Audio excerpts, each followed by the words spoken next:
You're watching the number one podcast in the YouTube wrestling community, and I'm your host, Jean-Paul Leek. And this is Rope Break, family AEW Dynamite review. And I maybe sound a little bit happier than when we were talking about NXT, and that's because it was a better show. And if you want to find out why, go listen to NXT review first with yours truly, and of course, the best man in the business, and that's Juan Jose Palacios. Go check that out. And then also, then you come here and you watch AEW Dynamite. So, let's get right into the review, but I always have to stop myself before I get too far ahead. I want to thank each and every one of the family. Thank you all for your support. The thumbs up on the videos goes a long way. We've seen a bunch of growth, new subscribers, everything like that, comments. We love it, guys. Keep it coming, and we'll always keep it coming on our end as well. So let's get into the show, and it starts off with a great match, Matt Jackson versus Phoenix. They advertise this, and, Dynamite usually likes to start hot. They usually like to start with a great match, and this was really good. And they said Phoenix, he's hold singles gold, but Matt Jackson, he really hasn't, been in many singles matches. Excalibur says 2 in the last 8 years. If anybody would know, it would be him, or at least he's only called 2. But, this was really good. Both guys were even. Matt Jackson, actually, we finally found someone who he'll sell for. He doesn't sell for guys 3 times his size, but he sells for Phoenix. So, that's good for Phoenix. But, this was really good. Just lots of great stuff, on the outside, the dives and all that. But, they made it look good. And when it's a tag match, it just gets too crazy. But I feel one-on-one with this style, I do like the more traditional. But this, at least, it passes. It's exciting. That's the thing. It's a very exciting match. It might not be a good wrestling match, but it is an exciting match nonetheless. But at the end of this thing, Matt tries to lock in a sharpshooter. Phoenix gets out of it, baseball slide. And then he accidentally, in retaliation, Matt hits a super kick on Pac, because Pac came out, Nick came out. Everybody kind of came out. Didn't really get involved too much or anything, but strikes back and forth. Phoenix hits a back elbow on Matt. He hits a super kick for another one. Then Phoenix, kind of no-sells that. Boom. And he hits a super kick of his own. Then they double super kick, kind of kick each other's foot. Crowd's going crazy at this point. Crowd's going crazy. Chops back and forth. Both men hit super kick at the same time. Phoenix put a tombstone pile driver. Matt kind of set him up for one. But then, Phoenix reversed it and kind of just slammed him down. But you could tell at that point it was they were almost selling it like exhaustion. It might have even been exhaustion, because it wasn't even a super good tombstone. Kind of just slammed him down. 1, 2, 3. Ray Phoenix wins this thing, which was a surprise to me. I thought Matt Jackson was going to put himself over, but Phoenix wins. So great stuff there.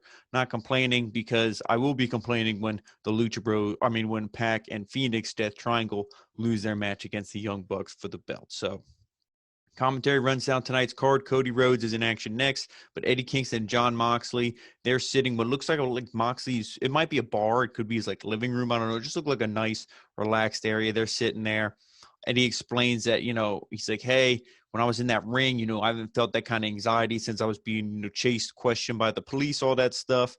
And then he's like, that's kind of why I passed out, because it was giving me flashbacks to that. And he tells Kenny, he's like, look at the fire. This is your future, because they're burning a little fire right there. And then Moxley, he makes fun of the bomb. And, he's like, I wanted a death match, and all I got was this stupid T-shirt. He's like, yeah, but it is a pretty cool T-shirt. So, just making jokes and everything. And he's like, well, the one good thing I did get is my buddy back, as in Eddie Kingston. And then they say that, they start to kind of, go back and forth a little bit. He's like, oh, yeah, come on, He's like, oh, but you could have came out there and saved me a little sooner. And he's like, oh, I always like to look good on pay-per-view, blah, blah, blah. So, just going back and forth, some friendly banter. And then Moxie says that if Kenny and the Good Brothers have a weapon, don't flash it unless you're going to use it. And they both kind of do a gun symbol, point at the screen. So good stuff there. But these two are both great promos. Eddie Kingston now being babyface joined up with him, I think is good, because his little group of the Butcher and the Blade and all them, I feel like that's done and over with, which what we saw later in the show it is. So I'm fine with that. And then we saw a recap of Revolution. Then when we come back, Cody's music plays. He makes his way to the ring with Arn Anderson, and he gives his weight belt to a child in a wheelchair at ringside. I have nothing bad to say about Cody personally. It's just the way he books himself is a whole different story. And then already in the ring is Seth Gargis. So Cody gets him in an armbar. Gargis reverses. Cody gets a forearm strike. Hits a power slam, figure four, and done. Exactly. I don't know what to say. Then Tony Schiavone, he enters the ring to interview Cody. Arn points at his watch, and Tony asks about his injured shoulder. And then Pentagon interrupts. He's with the Spanish announcer. I forget his name. We saw him a couple of times before on Dynamite. And before Cody can really answer Schiavone, Pentagon, he says that he's 1,000 times better than Cody. And he says that if Cody is the Prince of Pro Wrestling, then Penta is the Lord of Lucha Libre. Penta says Cody lost at Revolution, and the translator says that he's lucky Penta didn't focus on his shoulder, because if he had, Cody wouldn't be able to pick up his new baby. So then Cody, he gets pissed, goes after Pentagon. They brawl a little bit, and it gets broken up by everybody at ringside. So there you go. Instead of just maybe interviewing Cody, hey, Cody, how you feeling? We got that stupid match. That's the only thing. Like, obviously, I knew this was set up to Pentagon. It's like, okay, no shit. But we didn't need the match. That was just pointless. But I'm excited for this feud, Cody versus Penta. I think will be legit. No title on the line. That's also good. Let's get a feud going, something legit. Doesn't always have to be about the belt, because if you get a feud over without the belt, that shows you can actually write good story. And I think these two in the ring will be able to tell a good story. So then when we come back from commercial break, before the commercial break, we see Chuck Taylor and Orange Cassidy. They're at an arcade, and they ask for one more match. And if they lose, they won't, ever wrestle. Like, they won't. Oh, no, Chuck said if he loses, they'll be, I'm thinking of the SCU stipulation. Chuck said if they lose, he'll be Miro's butler forever. And he said, but this match, we're going to have arcades, cabinets lined around the whole ring, and we got to put your head through each and every one of them. Well, does that mean that Miro and them put their head through, so whoever his head goes through the most loses? Or can they just pin the baby faces in the ring like normal, but the baby faces have to put the heel's head through all the arcades? That's AEW booking for you. Like I said, some stuff was good on this show, some stuff not so much. Then from commercial break, we see Tony Schiavone. He brings out Sting. And Sting says that Darby's a dangerous man. He puts his body on the line each and every night. And combined with the stinger, that means that they will get the win. Lance Archer interrupts, and Archer says he doesn't need a ladder match to prove he's the face of the Revolution, and he says that they won't give him time, then he'll take it. Tony says Sting was phenomenal on Sunday, and Sting says that see you next in line. Or see you in the next one, excuse me. So, I don't know if that was kind of like the Lance Archer, that was to us, that was to Tony. This again didn't really make any sense, Lance Archer interrupting, unless he was like, Sting, I want you, Stinger man, I saw you can still go kind of deal, but nope, nothing of that. So then Dasha, she's backstage with QT Marshall and Lee Johnson. QT says that he isn't worried about what happened on Sunday. He's like, hey, I'm human, blah, blah, blah. We make mistakes. He's like, now I'm just focused on Lee Johnson. And then Ethan Page makes his way to the ring. And Page says that he's annoyed sharing the spotlight on Sunday, and Lee makes his way to the ring accompanied by QT Marshall.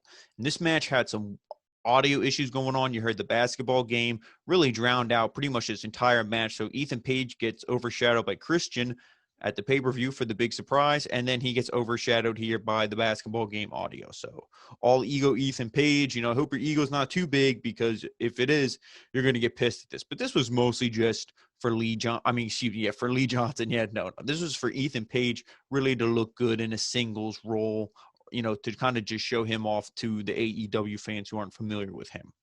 But Page with a waistlock, shots from the back. He's just, working over the injured back. Smart wrestler on the top rope. Page hits a body slam. Then he hits a springboard cutter for a 2 count. Johnson goes for a leapfrog and appears to injure his knee. Page hits a big boot. Johnson goes to QT Marshall, who doesn't react. Kind of like, hey, help me out, coach. He's like, screw you. Back in the ring, Page hits like a razor's edge for the 3 count, or crucifix powerbomb, whatever you want to call it. Boom. So big, nice win for him. And then afterwards, Page, he continues to attack Lee Johnson after the bell. Dustin comes out to make the save, and QT kind of just leaves. Again, you kind of see that dissension going on there. He didn't fully split yet, but you see it. Too many cooks in the Nightmare Family kitchen, so QT's getting out of there. I honestly don't blame him. So then we see Alex Marvez. He's backstage with Adam Page, and Page reveals that he's bought a new lawnmower as well as a bunch of other stuff with Matt's money. I think he said he donated some to charity. The Dark Order, they come. They want to celebrate. And John Silver's like, you got room for one more? And he's like, yeah. So they all jump on there. Even Colt Cabana. I was like, where's Colt Cabana? He's been missing. I saw him here, so I'm glad to know he's still employed and has a job. And then, they all, number 5 comes. He's like, hey, can I get on there? Like, screw you, asshole. And they drive away, and he's all like, so. But, good for, Hangman Adam Page. I still don't think he's the leader of the Dark Order. I think those are just, like, he's like the outcast who is friends with the cool kids, but he's also friends with the weird kids. And then they're the weird kids. So, he'll bridge the gap between the two friend groups. Because at AEW, it's all friends. Everybody loves each other there. So then we see Tony Schiavone, and he tries to introduce Christian, but Kenny, the cleaners come out. They do their little dance, and Omega comes out. He's with Callis and the Good Brothers. Callis says you're not going to hear from the brand new signee because he and Omega call the shots around here. Callis calls Omega the king of the death match, says it all went according to plan. Omega says, well, maybe not everything, talking about the explosion. And Callis says that he won't confirm nor deny whether they had anything to do with the crappy bomb. He says they make history, and they took away Moxley's big moment. He says that they took away Eddie and Moxley's moment, and he said they made Mox and Eddie look like a pair of idiots. Omega says that he's getting goosebumps thinking about what could have been if they had blown up. Kenny says Eddie's dry humping Moxley while the sparklers went off is a memory he will never forget. Eddie Kingston comes out, and Callis says that he had Eddie working for him in Impact. Callis says that he saw something in Kingston, so why did he fire him? Callis says that when he is about to grab that brass ring, he somehow screws it up. Callis makes fun of Eddie at Revolution, and Callis says that because he likes him, he will give Kingston a chance. He's like, hey, I'll let you just walk away. Don't got to cause no shit. A 10-second counter, kind of poking fun at him. It's on the screen and everything, poking fun at what happened at Revolution. So then he gets pissed, and then, the Good Brothers and all that, they start, jumping him. And then, Kenny, or why the counter's going on, Callis is, laying down, and him and Kenny are, Kenny's exact words were, Callis 69 me. I'm sure that's not the first time he said it, and I'm sure it won't be the last. So, they start going at it in the ring. I wish I would have put up a little, censor bar. Nobody wants to see that. And then they're, again, just doing that to make fun of Kingston. Kenny asks what he hopes to accomplish. Kenny gives him a free shot. Kingston punches him, and then the Good Brothers attack. Moxley makes a save attacking the Good Brothers, and we will get next week the Good Brothers versus Moxley and Kingston, so that should be a good match. Well, good story-wise match. If they keep it in the ring, Kingston's legit. Good Brothers are pretty good. Moxley, sometimes he can give you decent stuff. Other times, Then we see Christian Cage. His music plays. He comes out, poses for the crowd. The typical, look, pan to the crowd.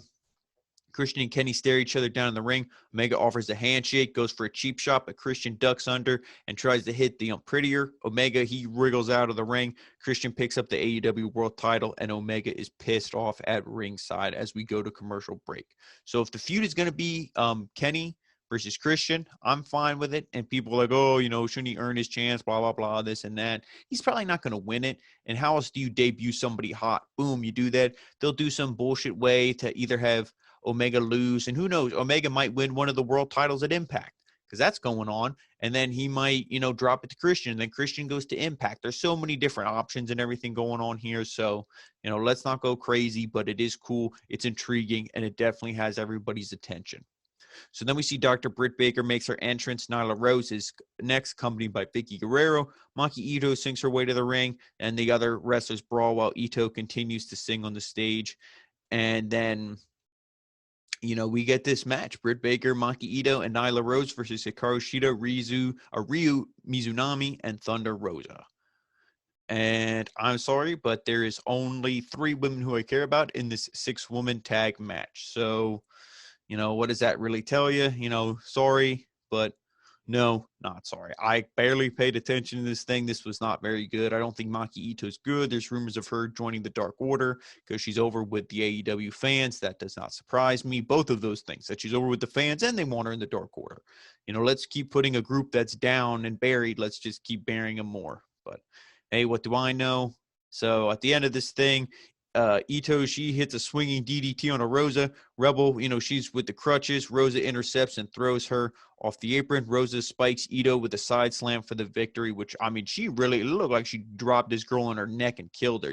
Thunder Rosa's probably like, I'm sick of this bullshit. Can I wrestle Serena Deeb again? Oh, she's injured. Great. So now I have no legit opponents in this whole division. So, she side slam pins her like that. 1, 2, 3. Great win for the baby faces. Baker then attacks Rosa with the crutch. And then Baker gets the lockjaw and Rebel grinds the crutch on Rosa's face. So we see that feud isn't over. Then Matt Hardy and Private Party, they're backstage. Matt says that he's been reflecting and he needs to bring money in. Matt says that he's been filling saves his whole life and he's going to add to the Hardy Empire. He introduces the Butcher, the Blade, and the Bunny into the Hardy Empire. And he says the 4 of them will destroy the 4 people on Dark Elevation. And the 5 of them will destroy the Dark Order. So, Matt Hardy again, what's he going? So now he's gone to the Dark Order. Maybe we'll see not Big Money Matt anymore. Maybe he'll go back to Broken Matt Hardy. Who knows? You got to do something with the Butcher and the Blade, unfortunately. I wish they would be just presented in a legit manner by themselves with the Bunny, what have you. But instead, they always got to be second fiddle, sidekick number 3, in somebody's group. So it's a shame for them, but again, at least they're on TV. I don't know. And Matt Hardy, Private Party, had something good with just him managing the 2 of them. Now I think it's getting too crazy. Like I said, let Butcher, Blade, and the Bunny be their own thing, and let these 3 be their own thing. But then we come back from commercial break. We get the TNT Championship match. Darby Allin, the champion, versus Scorpio Sky. This was definitely the best match on the night. This was fantastic. And actually the last match of the show. This was great. Scorpio Sky, so good. Darby Allin, same thing. I didn't know if they were actually going to do this match. I thought maybe they'd play it out a week and maybe just have Scorpio cut a promo saying, Darby, you're a little bitch. Oh, you say you're hurt, blah, blah, blah. You don't want to face me because you'll lose, something like that. Maybe Darby shows up all wrapped up and bandaged. I'll see you next week. Kind of draw this out, make it feel a little special, which, they might actually be doing. This might have been the first way to draw it out, but I think you could have maybe teased a little bit more, but this still was a fantastic match. And they go over this, Scorpio Sky, they say how legit he is, really carried his team, even though Kazarian is badass. They got to go storyline through that, tournament to become the first ever AEW Tag Team Champions. And then, just how Darby Allin isn't, he's not a joke either, even though all he is Daredevil. I shouldn't say all he is, even though his thing is Daredevil risk-taking. He was, like I guess you would call like amateur wrestler. They call it in, the pro wrestling thing, but he wrestled in high school. And I don't think college, I think they just said high school, but he does have that background. But this match was great. And, at the end of this thing, Darby slams Sky onto the apron. Sky counters with a suicide dive, or Sky counters, Darby Allin's suicide dive with a cutter on the floor. That was an awesome spot. He rolls him back in the ring for a 2 count. Sky with knees to the face and then a big brain buster also for a 2 count. Darby eventually would get some elbows in the corner. He goes for the coffin drop, but Sky reverses it into a powerbomb. Also great spot, only for a 2 count. Sky then goes for the TKO, but Darby rolls him up. 1, 2, 3. Like they said, Sky, was saying he's the better technical wrestler. Sky was saying all this stuff. Darby's the risk taker, but it wasn't a risk that took out Scorpio. It was technical wrestling. So that maybe got under his skin, because after the match, Darby goes to show him a sign of respect, kind of pats him on the back like, hey, man, you're legit. Maybe you'll get me next time kind of deal. Just like, confident but baby face sign of respect. So Scorpio Sky, he gets pissed. He attacks him, locks in a heel hook on this injured leg, I think they said. Or just, he's all of his body's probably injured. Look at the shit he does. So they lock in the heel hook. He won't let go. He's like, oh, I'm sorry. And the refs go check on Darby. And as soon as they ignore him, he gets that big, like, Joker smile. So it's like, did he regret it? No, probably not. So in the commentary, they run down next week's card. And then we get the Inner Circle War Council. So the whole Inner Circle, they make their way to the ring. And then, the crowd, of course, has to sing Judas. It's like, okay, are they heel? Are they babyface? What the hell's going on here? But don't worry, we'll get a definite answer, finally. So then Jericho, he says that his army have a war council whenever they need a change. He says the Inner Circle needs a little a new attitude, maybe a new member. MJF says they don't need a new member. He says that they should let somebody go instead. Sammy Guevara enters. Jericho says that he never wanted to see him again. And he says Sammy says Jericho needs to see something. Sammy shows Jericho a video he set up backstage And in the video, MJF tells the Inner Circle they need new leadership. He's like, let's cut off the head of this snake. And he's like, you guys in? Jericho's done. They're like, I said something like he's going to be swimming with the fishes or something, some kind of like, we're going to kill him bullshit. And they're like, yeah, we're all in. So in the ring, MJF, he's like, hey, I didn't want you to find out like this, Chris, but hey, don't matter. Get him, boys. So they slowly approach Jericho, and then they stop and they turn, and then they all face MJF. So blah, blah. It's like bam, there they are. They're going to go after MJF. So then Jericho calls MJF. He's like, you little son of a bitch. You don't think we all text each other every day? You're an idiot. And then they start, they're going to beat him down. Jericho pushes him in the corner. And then he's like, you're out of the Inner Circle. And, that, like I said, they're just going to beat the shit out of him. But MJF, he's like going to start crying. And he's like, wait, I didn't want to, take over your little group anyway. And he's like, that's because I was building a better one of my own. So the lights go out. When they come back on, we see FTR, Shawn Spears, Tully Blanchard, Wardlow are in the ring. They start beating the shit out of everybody. Spears kicks Sammy Guevara's head through a chair. So I love how they brought back the chairman thing. That was his best gimmick that they gave him on this show. Boom, they kicked his head through the chair. So he was done. Dax smashed a huge bottle over Jake Hager's head. So Hager was out of there. They handcuffed Santana and Ortiz together. Spike pile drive them with Tully. And then Jericho, they beat him up with the bat, bloodied him. And then Wardlow kind of did this big knee strike off the top rope. He kind of held him, brought him down, almost like you thought he was going to choke slam him, but then he just hit him with like a knee strike. So he was done. Then they punched Jericho with the diamond ring. Like I said, hit him with the bat as well. So he was done. We see the new group that MJF will be leading. Like I said, we'll run it down again. The leader, most likely MJF with his muscle Wardlow, the tag team of FTR, Dax and Cash. The old school, mine, Tully Blanchard, and then the job guy of the group, Shawn Spears. But, this is a great group, and this will be good for Shawn Spears. He'll get a lot more television time and everything. So, that's good for him personally, but we'll have to see how this all pans out. But clearly, they're the heel. Inner Circle, most likely going to be the babyface. These two groups and factions will probably feud, I would assume. Maybe we could get some, babyface feuds, the Inner Circle versus Omega and his camp, Maybe we could get MJF and them going against, whoever, the Lucha, not the Lucha Bros, but Jurassic Express, whoever. Get like multi-groups going against them because FTR and Jurassic Express have history as well. So there's a lot of possibilities now with this group. This is really good. I thought maybe they'd break Wardlow off, kind of doing something with this. I thought maybe he'd sneak off on his own. But, he's here, and I have no problems with this. This group, either one. And I don't have a problem with the Inner Circle turning babyface because you weren't doing anything really with them as heels that was that groundbreaking and exciting anymore. So we'll see if they can do any better as babyface. Santana and Ortiz, I think, if you really let them go, be serious. But also in it, like, let's cheer for them. They can still be badass babyfaces. Look at Stone Cold. So you can still do a lot with these guys as babyfaces. So I'm intrigued. And, that was Dynamite. Like I said, this was definitely a better show, I thought, than NXT. Was it a perfect show? No. The women's match was trash. The thing with Cody was like, okay, I don't like, why is he having this weird match? Just give me the feud with Penta. Don't got to job this guy out and this and that. And just, Ethan Page, that kind of debacle. That's not really like booking, but it's like you need to get your show more legit. You shouldn't be having all these crazy technical issues. I feel it's like once a month at least they have some kind of weird issue going on. So, but this was still a very good show for Dynamite.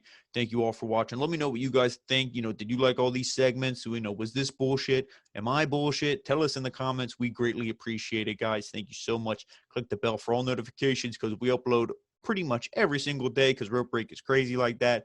And also follow us on all the social media, Rope Break on Facebook, the OG Rope Break on Twitter, Original Rope Break on Instagram, and of course right here on YouTube, the fastest growing brand and the #1 podcast in the YouTube wrestling community, the Original the Rope Break. So thank you so much, and we'll see you next time with NXT UK.